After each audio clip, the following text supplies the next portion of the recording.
Alright, Shalom. This is a continuation on the net neutrality lesson I was doing. Actually, through the spirit, a brother downloaded it and uploaded it to his channel about net neutrality. So I'm going to actually add it to this lesson that I was doing on net neutrality and how they were talking about the service providers competing together, and is it going to slow down for the service providers and so on. Lord willing, Yahabashim Rashai, Adon Ratazah, it's edifying. Alright, I'm going to let this play for a little bit, Lord willing. The federal government starts rolling back net neutrality rules today. The Republican-led Federal Communications Commission voted to repeal the Obama-era regulations in December. Now, those rules required online service providers to treat all internet traffic the same without slowing down or blocking content from competing providers. FCC Chairman Ajit Pai overnight, the internet should be an open platform where you are free to go where you want and say and do what you want without having to ask anyone's permission. First on CBS this morning, Chairman Pai is here to discuss what this means for consumers. Good morning. Good morning to you. Thanks for having me. First, let me give you the opportunity to explain, why are you rolling back these Obama-era regulations? To us, the internet is one of the greatest innovations in history. It's allowed consumers to do things that were unimaginable. President Clinton's decision in 1996 to adopt a more market-based approach. We weren't going to regulate this new thing called the internet like a slow-moving utility, your water company, your electric company, and the like. That light-touch approach produced incredible benefits for consumers. That is the framework to which we are returning. So you believe the internet should be completely unregulated? No, not at all. That's why at the FCC we have a very robust transparency rule, and we've empowered the Federal Trade Commission to take targeted action against any bad apple in the internet economy that harms consumers. These rules were put in place to prevent internet providers from blocking, speeding up, or slowing down access. The idea was that a company could say, like AT&T, you know what, I've got a deal with Netflix, so you know what, I'm going to slow down Hulu. Could they do that now that you've repealed this law?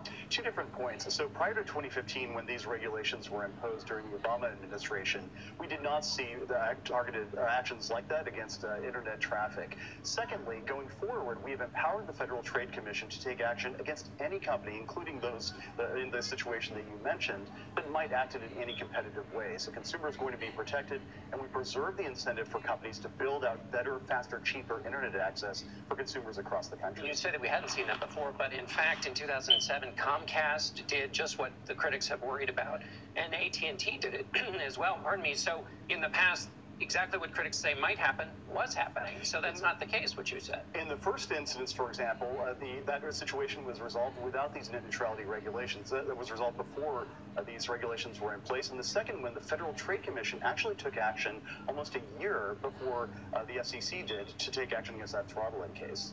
But the point is that the instinct is there within the companies. It was alive beforehand, but you're saying, well, now look beforehand because the instinct wasn't there. The instinct is there for these companies to do that, and you're now relying... There's a financial incentive. Right. There's a financial incentive, isn't there? So now they know basically they can do what they want, and it's up to the consumers to try to police them. That's not true. So again, both at the FCC, we have a transparency rule where every company in the United States has to disclose their business practices, and the Federal Trade Commission is empowered to take action against any company who engages in any anti-competitive conduct. We've seen with companies like Facebook, they say, well, we show you that your privacy settings can be found over here. One of the things that the Senate has said is, you know, it's very hard to find where the rules are. So this transparency, people say, sure, they might somewhere disclose what they're blocking, but it'll be impossible for people to find. And your example is a perfect instance of why the Federal Trade Commission needs to take action. The FCC does not have jurisdiction over companies like Facebook and Google. Only the Federal Trade Commission can apply a consistent level of privacy protection for consumers. And I'll stop it right there because that's enough. But the internet, man, is very complex because you're going into what people like to use these days as far as the internet, whether it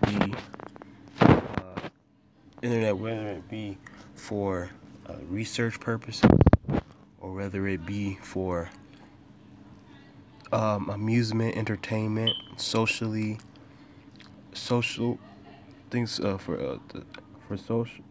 socialize, or things for employment, okay, or things for education. You know, that's why you type in www is the World Wide Web, okay. It's the Internet of Things, just like Apostle Tahar likes to say. You can pretty much get on the internet and look up anything. Okay, you even have free Wi-Fi. So if you don't have a internet provider or a device, you don't have mobile data on your phone like T-Mobile, Metro PCS. If you don't have those type of things, you can just get on the free Wi-Fi whenever you have the chance and look up whenever you would like. Okay, and I have a quote because I think it's Jay Rockefeller. He mentioned, he says the internet, Jay Rockefeller, the internet should have never existed. It's a threat to national security. And it's spiritual because it said at the bottom of the picture, it says translated, it screwed up the monopoly my family has had on America for the last 140 years, and people are finding out what scumbags we are.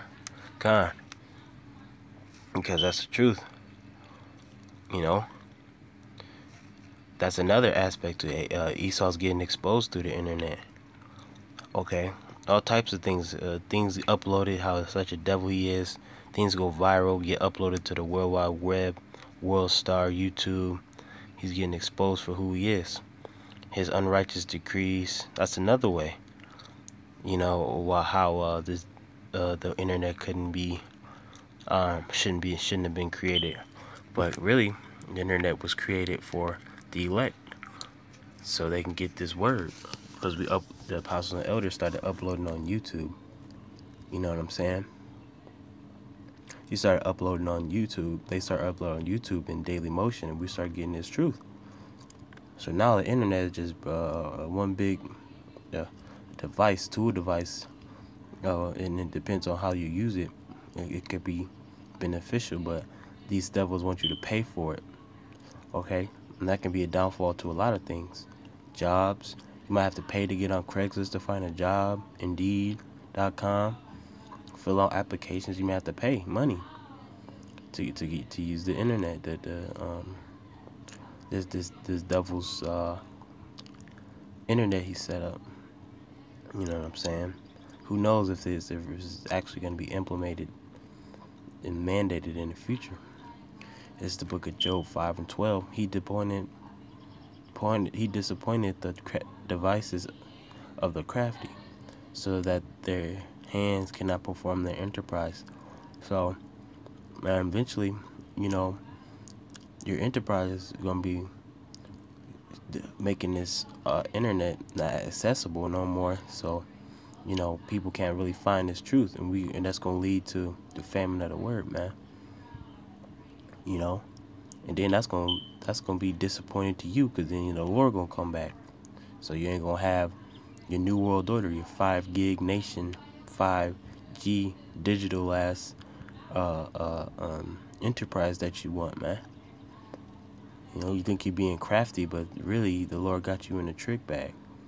Okay, Yahweh Shem Yashai got you in a trick bag. You want to get on Facebook and use algorithms on people and get into people's information.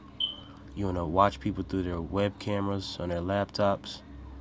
You know what I'm saying? You want to see what we're up to, what we're watching, what's our history on our internet. You know, Esau's the devil. And he tried to use that and try to be God, the internet. It's Ecclesiastes 12:3.